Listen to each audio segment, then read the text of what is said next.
Kami dari kelompok 2 akan membahas mengenai kode etik profesi akuntan.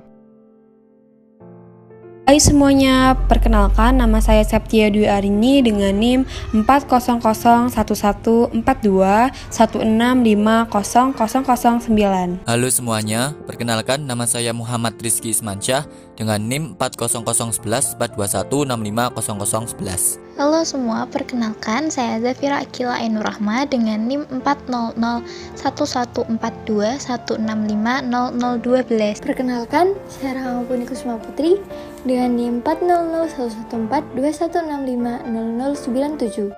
Hai semua, perkenalkan nama saya Sepanya Tessa Regita Siboya dengan NIM 400114216500103. Baik, di sini saya akan menjelaskan mengenai profesi akuntan.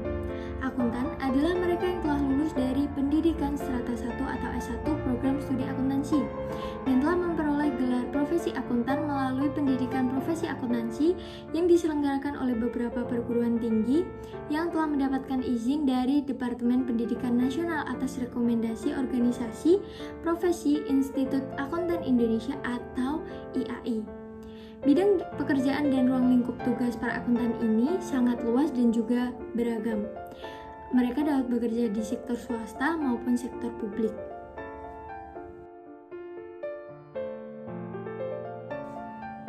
Selanjutnya mengenai macam-macam profesi akuntan. Yang pertama ada akuntan perusahaan. Jenis yang pertama ini juga dikenal dengan nama akuntan internal. Mereka terikat dan bekerja di sebuah perusahaan. Tugas para akuntan perusahaan ini antara lain menyusun sistem akuntansi, menyusun laporan keuangan, melakukan audit internal, menyusun anggaran, dan juga menangani masalah pajak. Yang kedua ada akuntan publik. Akuntan publik merupakan profesi yang memberikan jasa sebagai profesional yang telah memiliki izin dari negara untuk melakukan praktik sebagai akuntan swasta yang bekerja secara independen. Tugas akuntan publik ini meliputi analisis laporan keuangan, audit laporan keuangan, audit pajak, dan sebagainya. Setiap akuntan publik wajib menjadi anggota IAPI atau Institut Akuntan Publik Indonesia, di mana ini merupakan asosiasi profesi yang diakui oleh pemerintah. Akuntan publik ini memiliki dua jasa yang disediakan, yakni jasa atestasi dan jasa non-atestasi. Jasa atestasi itu jasa yang mencakup audit umum atas laporan keuangan, pemeriksaan atas pelaporan informasi keuangan proforma, pemeriksaan atas laporan keuangan prospektif, dan review atas laporan keuangan. Kemudian jasa non-atestasi itu jasa yang mencakup jasa yang berhubungan dengan akuntansi, keuangan, manajemen, kompilasi, perpajakan, dan konsultasi. Yang ketiga, akuntan pemerintah. Akuntan pemerintah itu akuntan yang bekerja pada lembaga pemerintahan seperti BPKP atau Badan Pengawas Keuangan dan Pembagian, BPK atau Badan Pemeriksa Keuangan, dan juga BUMN atau Badan Usaha Milik Negara. Tugas akuntan pemerintah ini antara lain seperti melakukan pemeriksaan dan pengawasan terhadap arus keuangan suatu negara, merancang sistem akuntansi yang akan digunakan oleh institusi pemerintahan. Akuntan pemerintah juga menginformasikan tentang laporan pertanggungjawaban dari para pemegang jabatan terkait hasil pengelolaan organisasi yang didudukinya. Kemudian hasil dari laporan akuntansi pemerintah juga dapat dilaporkan kepada publik terhadap hasil dari kegiatan operasi pemerintahan dan penggunaan dana dari masyarakat. Profesi selanjutnya yakni akuntan pendidik. Akuntan pendidik merupakan seorang yang bertugas untuk memberikan pendidikan terkait akuntansi.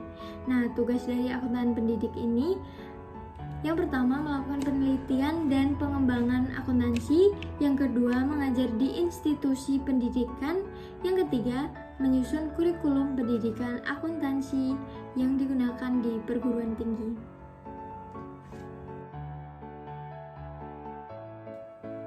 Materi selanjutnya mengenai IAI. Organisasi Institut Akuntan Indonesia didirikan pada tanggal 23 Desember 1957. IAI merupakan satu-satunya wadah yang mewakili profesi akuntan Indonesia secara keseluruhan. IAI merupakan anggota International Federation of Accountants. Sebagai anggota IFAC, IAI memiliki komitmen untuk melaksanakan semua standar internasional yang ditetapkan demi kualitas tinggi dan penguatan profesi akuntan di Indonesia. IAI juga merupakan anggota sekaligus pendiri ASEAN Federation of Accountants. Saat ini, IAI juga menjadi sekretariat permanen dari ASEAN Federation of Accountants. Selanjutnya mengenai perubahan-perubahan yang terjadi di IAI. Yang pertama, Anggaran Dasar IAI disahkan oleh Menteri Kehakiman Republik Indonesia pada tanggal 11 Februari 1959 dan dimuat dalam Berita Negara Republik Indonesia nomor 24 tanggal 24 Maret 1959. Yang kedua, anggota IAI bergabung dalam 4 kompartemen yang dibentuk IAI kala itu, yaitu IAI Kompartemen Akuntan Publik atau IAI KAP, kemudian IAI Kompartemen Akuntan Pendidik atau IAI KAPD, kemudian IAI Kompartemen Akuntan Manajemen atau IAI KAM, dan IAI Kompartemen Akuntan Sektor Publik atau IAI KASP. Yang ketiga, pada tanggal 23 Mei 2007, IAI melaksanakan Kongres Luar Biasa atau KLB yang memutuskan IAI adalah organisasi profesi yang beranggotakan perseorangan dan asosiasi. Yang keempat, IAI KAP merubah formatnya menjadi Asosiasi Akuntan Publik Independen dengan nama Institut Akuntan Publik Indonesia atau IAPI pada tanggal 24 Mei 2007. IAI KAP dibubarkan sesuai surat keputusan DPN IAI tanggal 4 Juni 2007. Selanjutnya, IAPI pada saat yang sama ditetapkan menjadi anggota Asosiasi IAI sesuai surat keputusan DPN IAI tanggal 4 Juni 2007.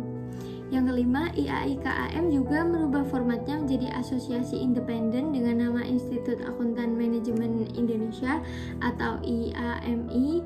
Pada tanggal 1 September 2009, IAI KAM dibubarkan dan IAI MI ditetapkan menjadi anggota asosiasi IAI sesuai surat keputusan DPN IAI.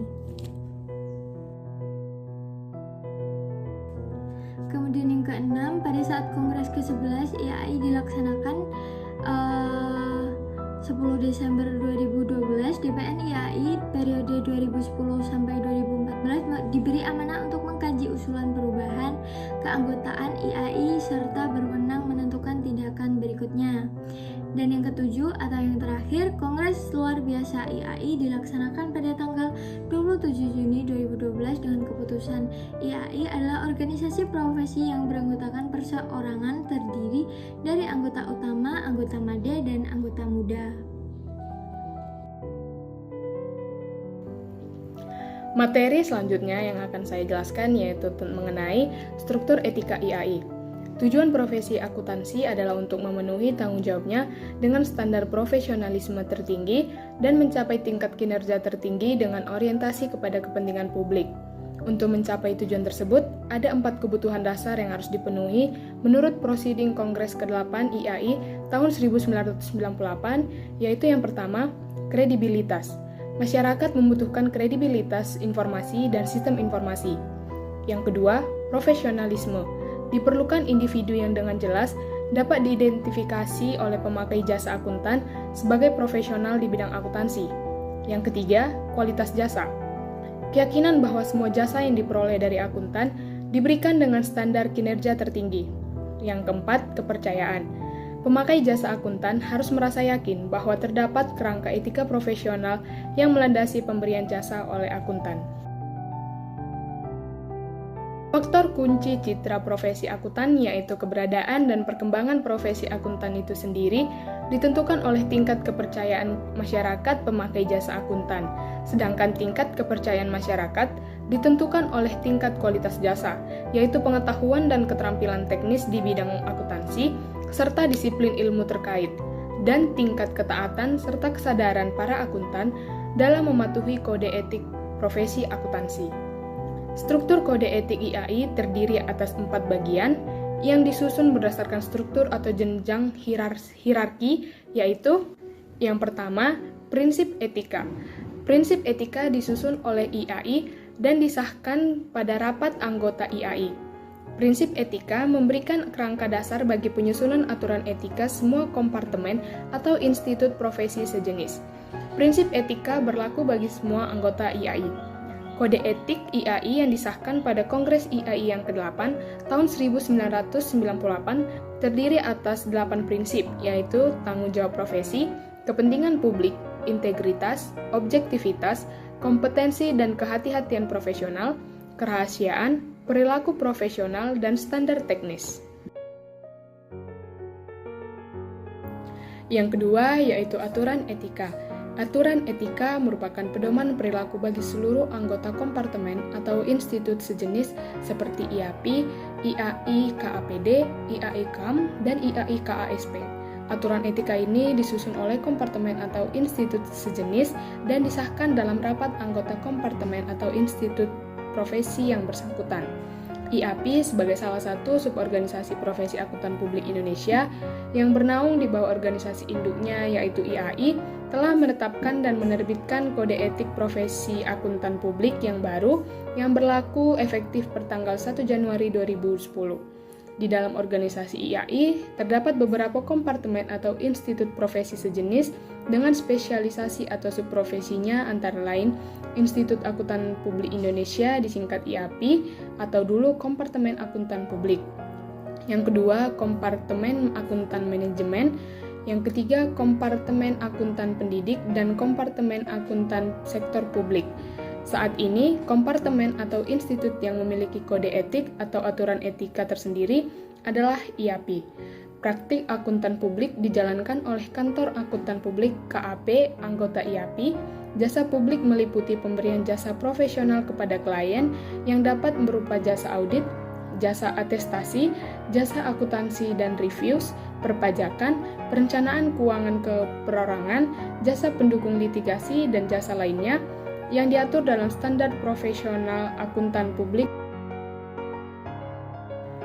Kode etik IAPI yang baru disusun berdasarkan sistematika sebagai berikut, yaitu bagian A berisi prinsip dasar etika profesi yang terdiri dari seksi 100 yaitu prinsip-prinsip dasar etika profesi, seksi 110 yaitu prinsip integritas, seksi 120 yaitu prinsip objektivitas, seksi 130 yaitu prinsip kompetensi serta sikap kecermatan dan kehati-hatian profesional, seksi 140 yaitu prinsip kerahasiaan, dan seksi 150 yaitu aturan etika.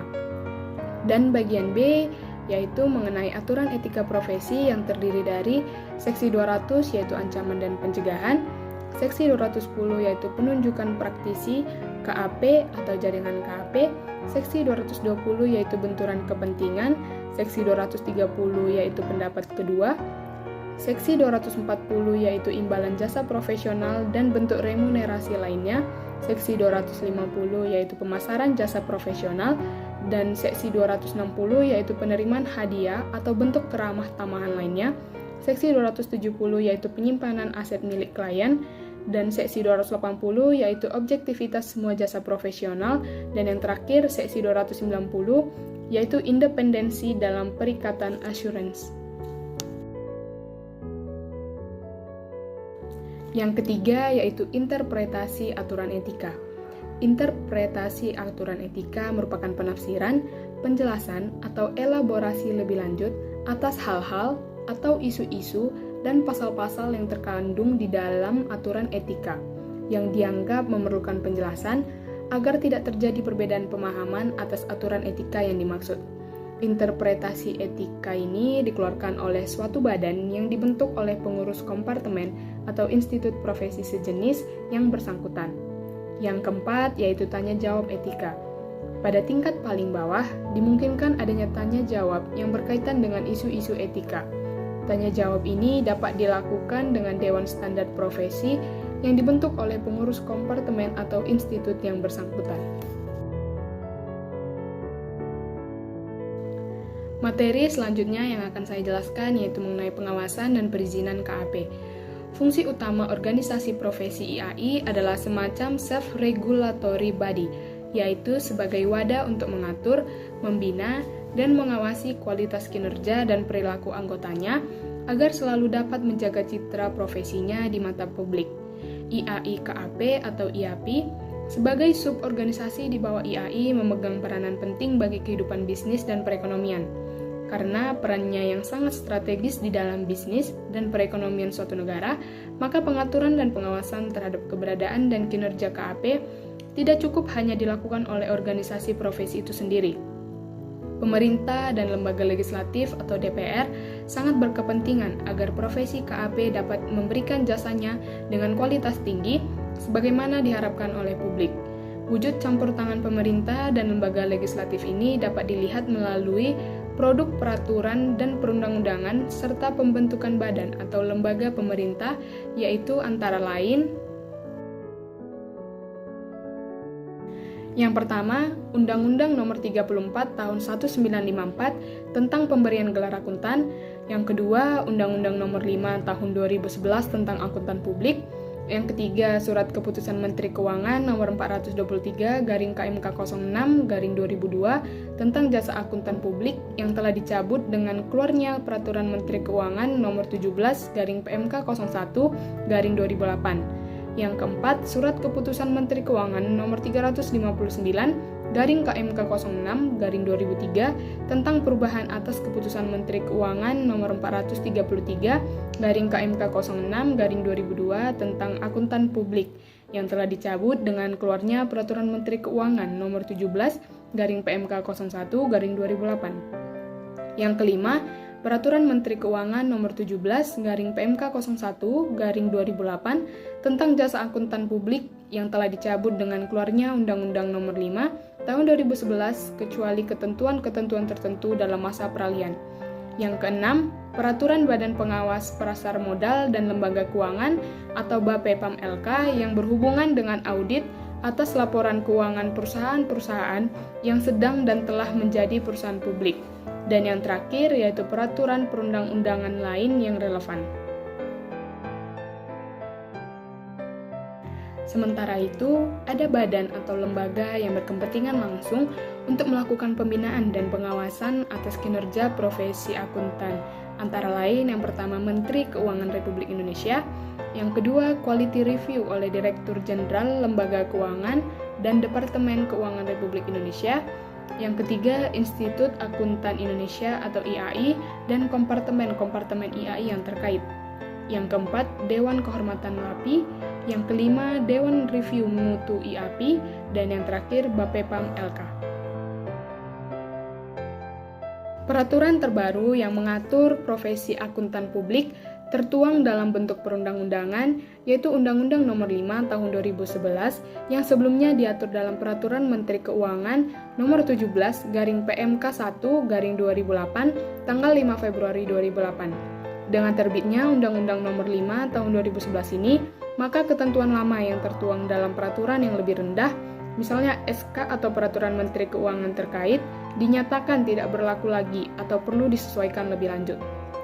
Sedikitnya, ada dua hal yang menarik dengan terbitnya Undang-Undang Nomor 5 Tahun 2011 ini. Yang pertama, ada persyaratan pendidikan formal yang diatur pada pasal 6 huruf A yang berbunyi, yang dapat mengikuti pendidikan profesi akuntan publik adalah seseorang yang memiliki pendidikan minimal sarjana strata 1 atau S1 dan diploma 4 atau D4 atau yang setara. Ketentuan pasal 6 huruf A tersebut menyiratkan bahwa persyaratan pendidikan formal untuk menjadi akuntan publik tidak lagi harus selalu berasal dari sarjana akuntansi, sebagaimana selama ini telah berlaku, namun sarjana lain non-akuntansi pun dapat bersaing untuk menjadi akuntan publik. Yang kedua, adanya ketentuan baru tentang sanksi pidana yang diatur pada beberapa pasal, yaitu pasal 55-57, yang pada berbagai peraturan sebelumnya tidak diatur. Ketentuan pidana pada undang-undang ini bisa saja meningkatkan kepatuhan terhadap ketentuan kode etik profesi, namun sekaligus juga menjadi momok yang menakutkan bagi para praktisi akuntansi publik. Materi selanjutnya ialah tantangan profesi akuntan global. Kemajuan ilmu pengetahuan dan teknologi, khususnya teknologi sistem informasi dan komunikasi, telah ikut mendorong perkembangan ekonomi menuju penyatuan sistem ekonomi global. Sistem ekonomi global sendiri makin mendorong tumbuhnya perusahaan-perusahaan multinasional yang beroperasi melampaui batas-batas suatu negara. Kesatuan aktivitas perekonomian ini terlihat jelas pada aktivitas bursa saham dan perdagangan valuta asing, yang dimana berbagai kesepakatan kerjasama politik yang dicapai oleh para pemimpin negara-negara di suatu dunia, antara lain adalah perjanjian ASEAN, APEC, Uni Eropa, dan juga yang terakhir adalah perjanjian WTO, yang dimana makin mendorong ke arah penyatuan sistem ekonomi dunia. Selanjutnya adalah persoalan-persoalan di bidang audit akuntansi. Saat ini, perusahaan-perusahaan multinasional yang telah bergerak di mancanegara masih menyisakan permasalahan di bidang profesi audit dan juga akuntansi. Terdapat dua persoalan di bidang audit dan akuntansi yang belum sepenuhnya dapat mendukung ke arah satuan ekonomi global, yaitu setiap negara masih mempunyai prinsip akuntansi dan standar audit sendiri-sendiri yang terkadang berbeda dengan antara negara satu dengan negara lainnya. Banyak negara juga yang mewajibkan agar setiap perusahaan yang beroperasi di wilayahnya menyusun laporan keuangan sesuai dengan prinsip akuntansi yang berlaku di negaranya masing-masing. Lalu yang kedua adalah profesi akuntan di dunia yang belum sepenuhnya serius dalam mengembangkan standar perilaku etis profesi akuntansi. Walaupun agak tertinggal, para akuntan di dunia tidak tinggal diam dalam menghadapi dua persoalan tersebut, karena organisasi IAI sebagai wadah profesi akuntan di Indonesia telah merintis berbagai kerjasama dengan beberapa organisasi profesi akuntan di negara-negara ASEAN dan juga negara Australia dalam upaya mempersempit jurang perbedaan yang ada baik yang menyangkut standar teknis maupun standar perilaku. Lalu yang selanjutnya, pada abad ke-20 dapat dikatakan ada 3 aliran akuntansi dan audit yang dominan diterapkan oleh perusahaan atau organisasi. Yang pertama adalah sistem Anglo-Saxon yang dimotori oleh Amerika Serikat. Lalu yang kedua adalah sistem kontinental yang berlaku di Belanda, Jerman, dan juga beberapa negara Eropa lainnya. Lalu yang ketiga adalah sistem yang berlaku di Inggris dan negara-negara persemakmuran. Perbedaan sistem dan prinsip akuntansi serta audit ini tentu saja sangat menyulitkan perusahaan-perusahaan multinasional, yaitu perusahaan-perusahaan yang telah beroperasi melampaui batas-batas wilayah negaranya untuk menyusun laporan keuangan gabungan ataupun laporan go public di suatu negara. Maka setiap pengatur ataupun regulator di negara tersebut mengharuskan perusahaan untuk menyusun laporan keuangan berdasarkan prinsip akuntansi yang berlaku di negara pengatur tersebut. Lalu selanjutnya pada abad ke-21, profesi akuntan di dunia tercoreng oleh berbagai skandal di bidang akuntansi dan audit yang sangat merusak citra profesi akuntan itu sendiri.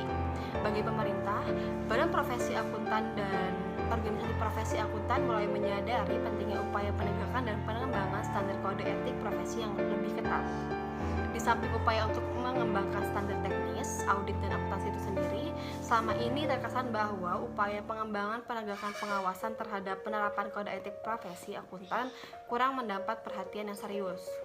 Di tingkat dunia mulai terbentuk badan atau lembaga, yaitu yang pertama ada International Accounting Standard Board atau yang sering disebut IASB, yaitu sebuah badan independen didanai swasta yang bertanggung jawab untuk membangun dan meningkatkan standar akuntansi internasional. Lalu, badan ini menggantikan International Accounting Standard Committee atau yang sering disebut dengan IASC pada tahun 2001. Selanjutnya ada International Federation of Accountants yang sering disebut dengan IFAC, organisasi global untuk profesi akuntansi yang didedikasi untuk melayani kepentingan publik dengan memperkuat profesi dan memberikan kontribusi bagi perkembangan ekonomi internasional yang kuat. Kedua badan ini sangat peduli dengan upaya-upaya untuk melakukan harmonisasi prinsip ataupun standar audit dan akuntansi di seluruh dunia, tetapi juga mulai mengembangkan standar atau kode etik profesi akuntan global dan upaya mendukung aktivitas perekonomian global. Kesulitan dalam mengembangkan standar teknis audit dan akuntansi yaitu adalah kode etik profesi akuntan global yang disebabkan oleh banyaknya pihak yang berkepentingan dan banyaknya juga badan atau lembaga yang merasa punya otoritas untuk mengembangkan profesi akuntan itu sendiri. Selanjutnya ada pihak-pihak atau badan yang selama ini berkaitan langsung dengan profesi akuntan, antara lain yang pertama adalah pemerintah dan lembaga legislatif melalui produk peraturan dan perundang-undangan.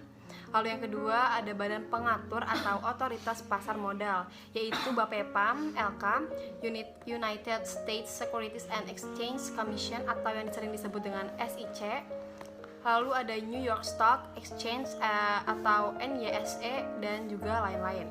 Lalu yang ketiga ada organisasi profesi akuntan di masing-masing negara seperti IAI atau Institute of Indonesia Chartered Accountants, yaitu organisasi profesi yang menaungi seluruh akuntan di Indonesia. Lalu ada AICPA atau American Institute of Certified Public Accountants, yaitu akuntansi publik. Lalu yang selanjutnya adalah AAA atau American Accounting Association, yaitu sebuah organisasi akuntan untuk para akademisi akuntansi terbesar di dunia yang terletak di Amerika Serikat. Lalu yang keempat adalah badan-badan atau organisasi mandiri internasional yang terdiri dari IFAC atau International Federation of Accountants dan IASB atau International Accounting Standard Board. Lalu yang kelima ada para pemakai atau pengguna laporan keuangan dan sebagainya.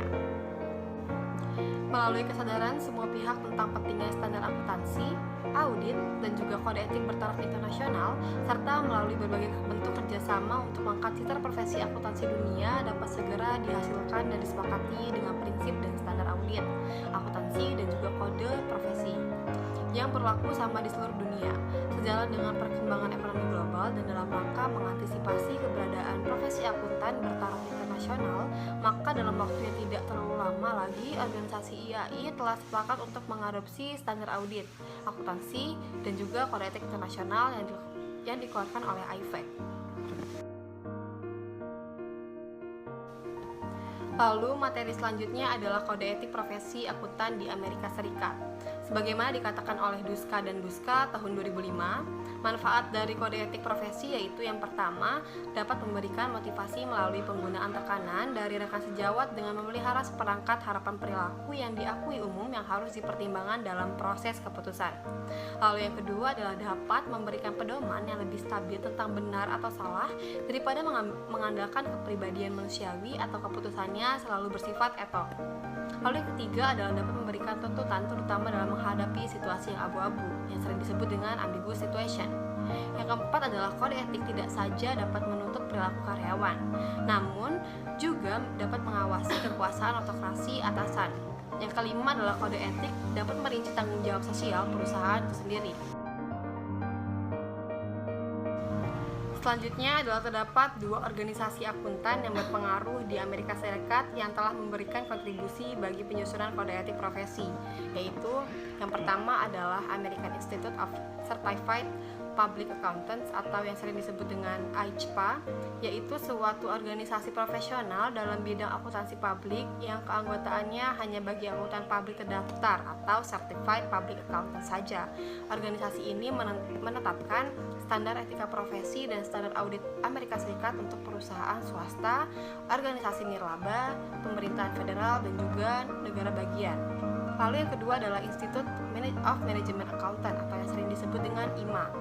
IMA adalah asosiasi akuntan dan profesional keuangan dalam dunia bisnis. Kode etik AICPA lebih ditujukan untuk para akuntan yang berpraktik pada kantor akuntan publik, sedangkan kode etik IMA lebih ditunjukkan bagi para akuntan yang berprofesi sebagai akuntan manajemen di suatu organisasi perusahaan. Kode etik AICPA sendiri terdapat dua bagian. Yang pertama berisi prinsip-prinsip etika dan juga pada bagian kedua yaitu berisi aturan etika. Selanjutnya adalah kode etik profesi akuntan di beberapa negara di luar Amerika Serikat. Seperti yang kita ketahui, ada banyak banget contoh kode etik profesi akuntan yang berlaku di banyak negara. Salah satunya ialah negara Kanada, yang dikutip dari buku Brooks tahun 2007 yang meliputi filosofi yang melandasi aturan yang mengikat tanggung jawab seorang karakter akuntan. Lalu selanjutnya adalah prinsip-prinsip yang mengatur perilaku anggota dan mahasiswa. Yang pertama adalah berasal dari kepercayaan publik atas kewajaran laporan keuangan dan nasihat yang kompeten atas berbagai masalah bisnis.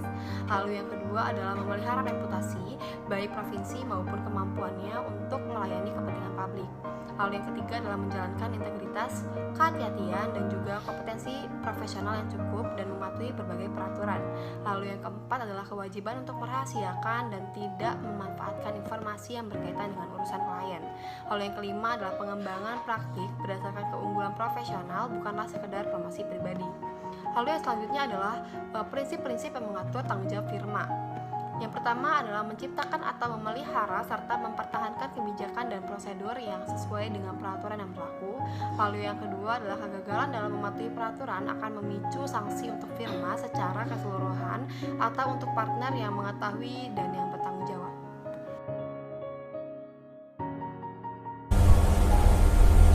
Di sini saya akan menjelaskan mengenai kode etik profesi akuntan menurut International Federation of Accountants (IFAC).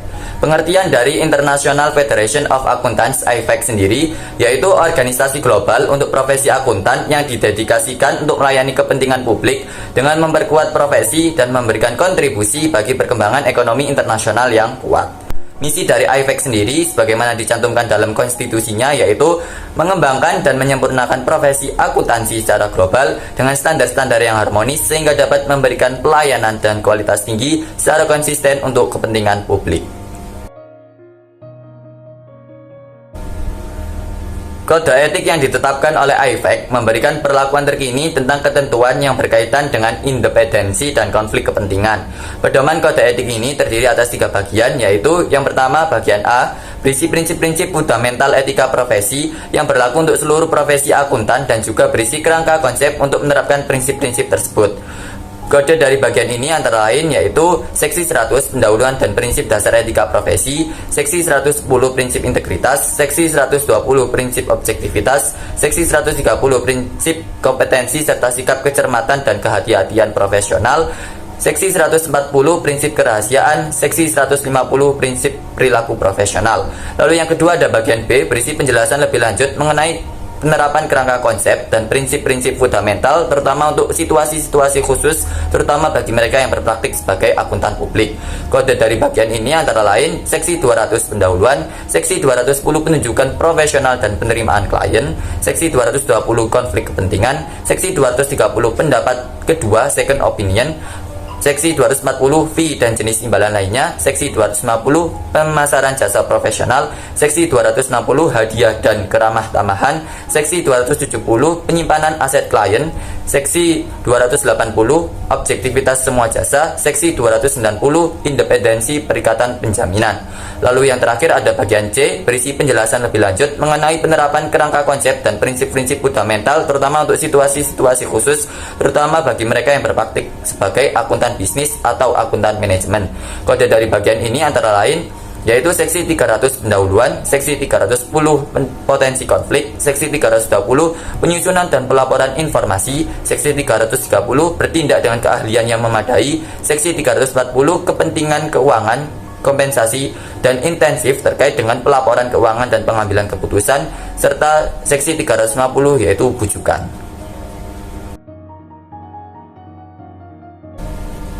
Selain itu, kode etik IFAC yang dilukiskan pada model di samping juga memiliki kerangka dasar yang dapat dijelaskan sebagai berikut. Yang pertama, ciri yang membedakan profesi akuntan yaitu kesadaran bahwa kewajiban akuntan untuk melayani kepentingan publik.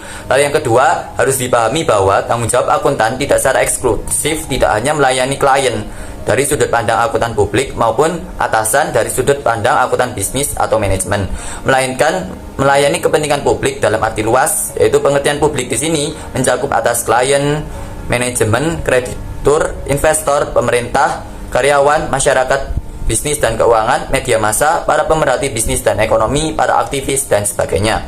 Tujuan objektif dari profesi akuntan adalah memenuhi harapan profesionalisme, kinerja dan kepentingan publik. Lalu yang keempat, untuk mencapai tujuan tersebut diperlukan 4 kebutuhan dasar yaitu kredibilitas, profesionalisme, kualitas jasa tertinggi, dan kerahasiaan. Lalu yang kelima, Keseluruhan hal tersebut hanya dapat dicapai bila profesi akuntan dilandasi oleh prinsip-prinsip perilaku fundamental yang terdiri atas integritas, objektivitas, kompetensi profesional dan kehati-hatian, kerahasiaan, perilaku profesional, dan standar teknis. Lalu yang keenam, yaitu yang terakhir, prinsip-prinsip fundamental yang tercantum pada butir 5 hanya dapat diterapkan jika akuntan mempunyai sifat independen, baik independen dalam pikiran, independen in mind, maupun independen dalam penampilan, independen in appearance. Di sini saya akan menjelaskan mengenai independensi dan ancaman terhadap independensi. Independensi menurut standar pemeriksaan keuangan negara adalah suatu sikap dan tindakan dalam melaksanakan pemeriksaan untuk tidak memihak kepada siapapun dan tidak dipengaruhi oleh siapapun. Independensi juga menjadi faktor yang sangat menentukan bagi pengembangan dan penerapan prinsip-prinsip fundamental etika dalam menekuni profesi akuntan. Independensi sendiri dibagi dalam dua jenis, yaitu yang pertama independensi dalam fakta, yaitu suatu keadaan pikiran yang memungkinkan pengungkapan suatu kesimpulan tanpa terkena pengaruh yang dapat mengkompromikan penilaian profesional, memungkinkan seseorang individu bertindak berdasarkan integritas serta menerapkan objektivitas dan skeptisme profesional. Lalu yang kedua, independensi dalam penampilan adalah penghindaran fakta dan kondisi yang sedemikian signifikan sehingga pihak ketiga yang paham dan berpikir rasional dengan memiliki pengetahuan akan semua informasi yang relevan termasuk pencegahan yang diterapkan akan tetap dapat menarik kesimpulan bahwa skeptisme profesional, objektivitas, dan integritas anggota firma atau tim penjaminan asuransi tim telah dikompromikan. Lalu selanjutnya ada ancaman terhadap independensi. Kepatuhan pada prinsip dasar etika profesi dapat terancam oleh berbagai situasi. Ancaman tersebut dapat diklasifikasikan sebagai berikut. Yang pertama yaitu kepentingan diri, self-interest. Ancaman kepentingan diri timbul akibat adanya kepentingan keuangan, kepentingan dari keluarga, kerabat dekat, atau kepentingan lain dari akuntan yang bersangkutan. Contoh ancaman untuk akuntan publik antara lain kepentingan keuangan dalam perusahaan klien atau kepentingan keuangan bersama pada suatu perusahaan klien. Lalu yang kedua, perusahaan yang tidak wajar pada total fee dari suatu klien. Lalu yang ketiga, kekhawatiran berlebihan apabila kehilangan suatu klien.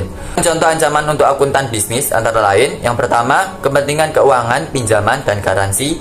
Lalu yang kedua, penggunaan harta perusahaan yang tidak tepat. Lalu yang ketiga, tekanan komersial dari pihak di luar perusahaan. Lalu yang kedua, ada review diri, yaitu self-review. Ancaman review diri dapat timbul jika pertimbangan sebelumnya dievaluasi oleh akuntan profesional yang sama dan yang telah melakukan penilaian sebelumnya tersebut. Contoh ancaman untuk akuntan publik antara lain, temuan kesalahan material dilakukan evaluasi ulang. Lalu yang kedua, pelaporan operasi sistem keuangan setelah terlibat dalam perancangan dan implementasi sistem tersebut. Lalu yang ketiga, terlibat dalam pemberian jasa pencatatan akuntansi sebelum perikatan penjaminan. Sedangkan untuk contoh ancaman untuk akuntan bisnis sendiri antara lain yaitu keputusan bisnis atau data yang sedang ditinjau oleh akuntan profesional yang sama yang membuat keputusan bisnis atau penyiapan data tersebut. Lalu yang ketiga ada advokasi. Ancaman advokasi dapat timbul apabila akuntan profesional mendukung suatu posisi atau pendapat sampai titik di mana objektivitas dapat dikompromikan. Contoh untuk akuntan publik antara lain mempromosikan saham perusahaan publik dari klien di mana perusahaan tersebut merupakan klien sendiri. Lalu yang kedua, bertindak sebagai pengacara atau penasihat hukum untuk klien penjaminan dalam suatu litigasi atau perkara perselisihan dengan pihak ketiga. Lalu yang keempat ada kekerabatan atau familiarity. Ancaman kekerabatan timbul dari kedekatan hubungan sehingga akuntan profesional menjadi terlalu bersimpati terhadap kepentingan orang lain yang mempunyai hubungan dekat dengan akuntan tersebut. Contoh ancaman untuk akuntan publik antara lain, yang pertama, anggota tim mempunyai hubungan keluarga dekat dengan seorang direktur atau pejabat perusahaan klien. Lalu yang kedua, anggota tim mempunyai hubungan keluarga dekat dengan seorang karyawan klien yang memiliki jabatan yang berpengaruh langsung dan signifikan terhadap pokok dan penugasan. Lalu yang ketiga, menerima hadiah atau perlakuan istimewa dari klien kecuali nilainya tidak signifikan. Sedangkan contoh ancaman untuk akuntan bisnis antara lain, yang pertama, hubungan yang lama dengan rekan bisnis yang mempunyai pengaruh pada keputusan bisnis.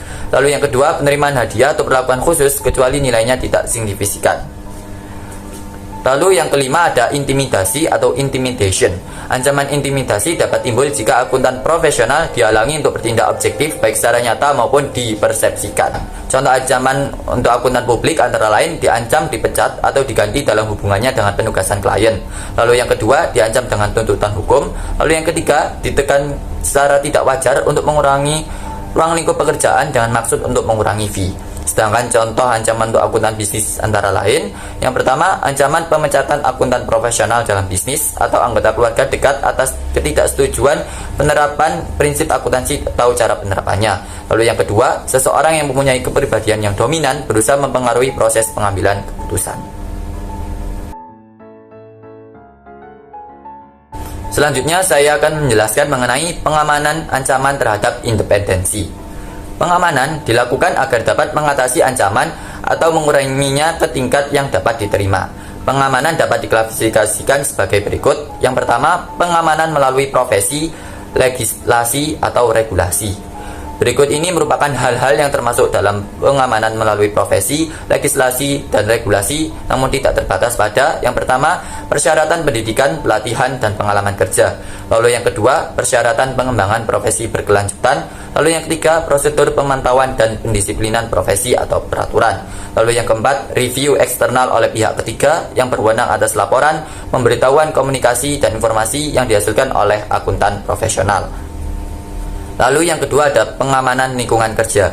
Pengamanan lingkungan kerja bisa sangat bervariasi dan sangat luas, bergantung pada keadaan di tempat kerja tersebut. Contoh pengamanan untuk akuntan publik antara lain, yang pertama ada pengamanan di kantor firma. Dalam arti luas, dukungan kepemimpinan, pemimpin yang taat pada prinsip dan mengedepankan kepentingan umum. Lalu yang kedua, penunjukan anggota senior untuk mengawasi keefektifan berjalannya sistem kendali mutu. Lalu yang ketiga, mekanisme disiplin untuk mendukung kepatuhan terhadap kebijakan dan prosedur. Lalu yang keempat, mempublikasikan berbagai kebijakan dan prosedur untuk mendorong komunikasi antar staf dengan staf senior tentang isu-isu yang berkaitan dengan kepatuhan terhadap prinsip-prinsip etika. Lalu yang kedua, ada pengamanan perikatan khusus di lingkungan kerja. Yang pertama, melibatkan tambahan seorang akuntan profesional untuk meninjau pekerjaan yang dilakukan atau memberi nasihat yang diperlukan.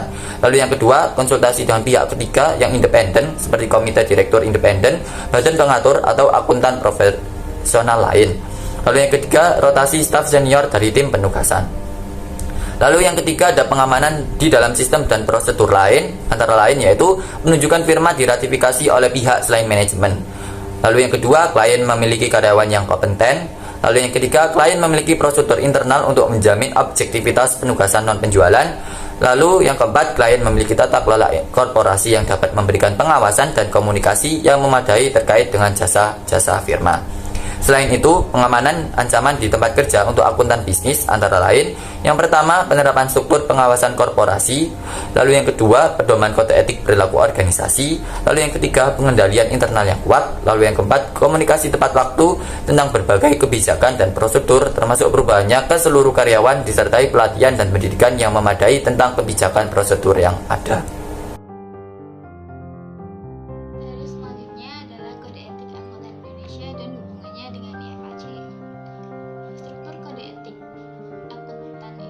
Disusun oleh IAI dan terdiri atas 4 bagian yang disusun berdasarkan struktur atau jenjangnya, yaitu yang pertama prinsip etika, yang kedua aturan etika, yang ketiga interpretasi aturan etika, dan yang keempat tanya jawab etika.